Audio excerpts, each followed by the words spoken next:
bem-vindo a mais um Falando de Política, com a gentil participação do Ricardo Izar Júnior, que é o filho e o sucessor político do nosso saudoso deputado federal Ricardo Izar, que, como todos lembramos, foi o presidente do Conselho de Ética da Câmara dos Deputados, num dos momentos em que a Câmara, infelizmente, mais precisou de um Conselho de Ética. Ricardo Izar Júnior, muito obrigado pela sua participação. Obrigado a você, Breno, é um prazer poder estar aqui com vocês. Agradeço muito.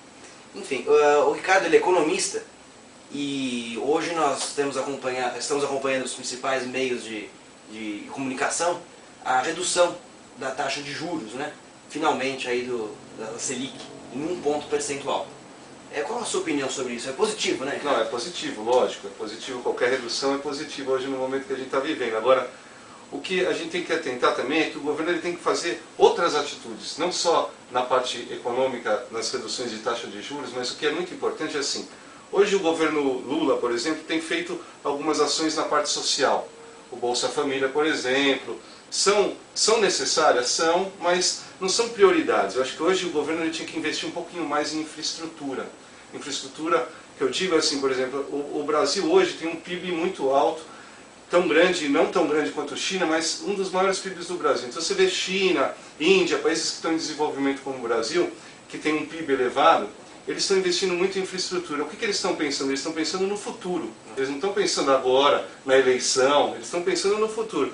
A China, por exemplo, 130 novos aeroportos sendo construídos na China. A gente não consegue nem reformar os que a gente tem.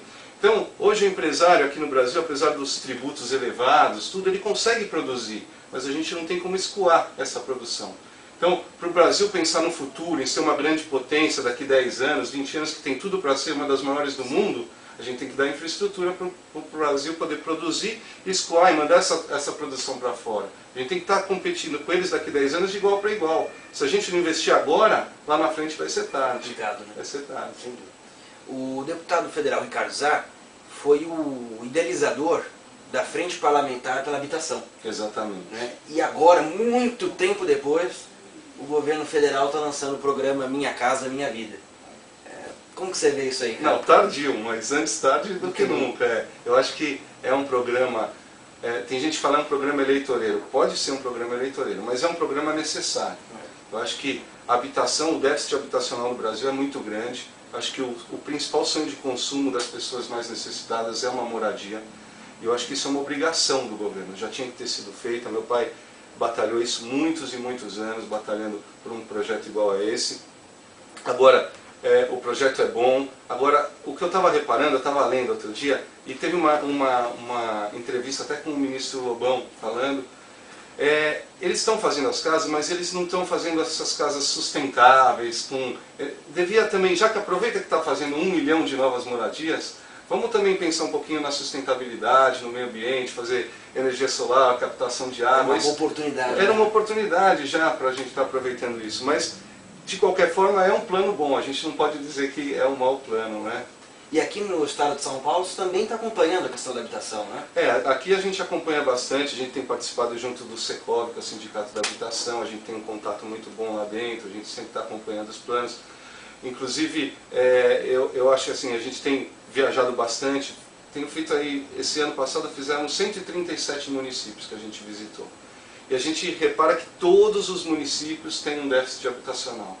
Então o que a gente tem feito, apesar de não ter mandato, nada, a gente tenta pegar o pedido dos prefeitos, traz para a secretaria, tenta atender. E o governo do estado tem feito um trabalho fabuloso nessa área também, isso a gente tem que ver. Eles têm recuperado os antigos centros habitacionais, os conjuntos habitacionais, têm investido em reformas e têm dado qualidade de vida para os que já existem. Por exemplo, não adianta você ter um centro habitacional e só ter a moradia. Não, hoje a gente tem gerado praças, centros de convivência, dá uma qualidade de vida melhor para quem mora nos conjuntos habitacionais também. Formidável, é importante, senão fica aquele negócio abandonado. Exatamente, Coisa alguma. É verdade. Bom, a gente tem acompanhado aí pela imprensa os escândalos no Congresso Nacional, que precisam ser denunciados, devem ser denunciados, mas é um perigo para a democracia esse enfraquecimento da Casa dos Representantes do Povo, né? O que pode ser feito? Como você enxerga essa situação, Ricardo? Bom, eu acho assim que, como você mesmo disse, meu pai ele lutou muito por isso. Eu acho que uma coisa que meu pai deixou para mim foi um nome limpo. Foram 40 anos de vida pública, nunca teve nenhuma mancha no seu nome, nada. E eu senti ele muito decepcionado com a decadência, o descrédito dos valores da Câmara. E ele lutou muito no Conselho de Ética, naquela crise de mensalão, sanguessuga. Hoje, o maior problema do Brasil não é a habitação, não é a educação, não é a saúde. O maior problema do Brasil é a corrupção. Hoje é o maior problema do Brasil. Milhões e milhões, bilhões de reais são desviados todos os dias. Aonde tem erário público tem alguém para surrupiar. Então isso tem que mudar, isso tem que ser mudado tanto no judiciário, no legislativo, no executivo, tem que ser punido, a gente tem que se movimentar e dizer, chega, acabou, não aguentamos mais isso. Porque você vê, meu pai costumava falar assim, quem pilha do erário público é muito mais do que um homicida, é um genocida, porque ele faz o mal por atacado. Então ele tá tirando dinheiro que era para salvar vidas num hospital, que era para construir moradias. Então, isso a gente não pode admitir mais. Tem que ter um movimento, agora criar a frente parlamentar contra a corrupção. Eu acho bárbaro, mas tem que ser uma coisa que funcione, tem que funcionar de verdade. Aí cria uma frente, no dia seguinte vem os escândalos das passagens, são coisas que a gente não pode admitir mais. Então, eu não sei, eu acho que se cada um fizesse sua parte, eu acho que o muito importante nisso é a participação de todos. A gente é jovem, a gente vê assim, os jovens, eles não participam muito do processo eleitoral. A gente tem que participar. Ah, não gosto, não vou ser candidato. Eu não estou falando para ser candidato. Vamos escolher um candidato, ver as propostas, acompanhar, votar, cobrar depois. Eu fui numa palestra com meu pai uma vez em São José do Rio Preto, na universidade. E ele foi falar sobre conselho de ética.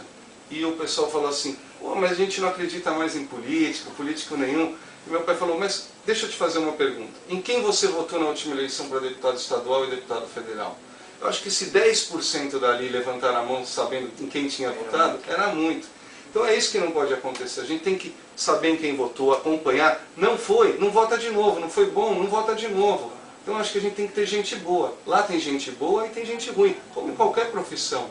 Então vamos pôr gente boa lá dentro. Eu acho que é isso, a gente tem que participar. Quem não participa não tem o direito de reclamar. Está dado a mensagem, dado o recado. É isso daí. A participação. É muito importante. E, bom, você agora, vamos anunciar aqui talvez em primeira mão, não sei, né? Você está mudando de partido. Isso. E atendendo, de certo modo, a um anseio dos eleitores do seu pai e das pessoas que acreditavam no trabalho dele, de dar continuidade a essa trajetória, né? Vamos dar continuidade, assim, no começo, quando meu pai estava no hospital, eu comecei a fazer a agenda dele, para não deixar aquilo parado. Depois que ele faleceu, a gente ficou um pouco parado em casa, sentido, e eu fui visitar uma inauguração de uma obra dele em Novo Horizonte, e de uma verba que ele mandou para a cidade, e aquilo mexeu muito comigo, foi um negócio muito emocionante, fizeram uma homenagem para ele, aí eu conversei com a minha mãe, a gente resolveu que ia dar continuidade para o trabalho dele, que a gente tinha uma obrigação moral com ele. E comecei a viajar, fizemos 137 municípios. E o mais importante, que meu pai costumava dizer assim, a maior herança que a gente pode deixar para um filho é o nome limpo. Eu acho que mais do que isso, eu acho que ele deixou amigos, muitos amigos. Então a gente tem rodado no interior, os amigos dele têm vindo até mim, têm falado, olha, nós queremos que você continue, a gente está órfão, principalmente as APAES, as Santas Casas. Ele trabalhava muito com as entidades. Então, eu tenho sentido que elas não têm mais ninguém. Então, eles vêm pedindo, continua. Então, nós vamos continuar, estamos continuando, estamos viajando. Mesmo sem mandato, temos ido aos ministérios, porque ele deixou muitas portas abertas, nas secretarias, temos conseguido recursos. E, graças a Deus, está caminhando tudo bem.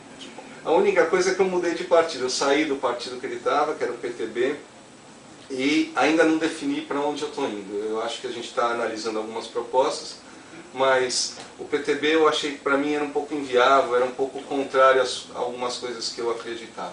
Correto. A gente estimula essa sua continuidade, ela é muito importante. Parabéns, né? Obrigado. Eu agradeço muito a sua participação. Tá bom, importante para o Brasil, o exemplo da boa política. Eu queria aproveitar para parabenizar você, Breno, por todo o trabalho. Eu vejo quanto você participa. Você é uma exceção daquelas que eu falei, é uma pessoa que realmente participa. Eu agradeço. A você que nos assistiu, muito obrigado. Eu sou Breno Siviero, falando de política.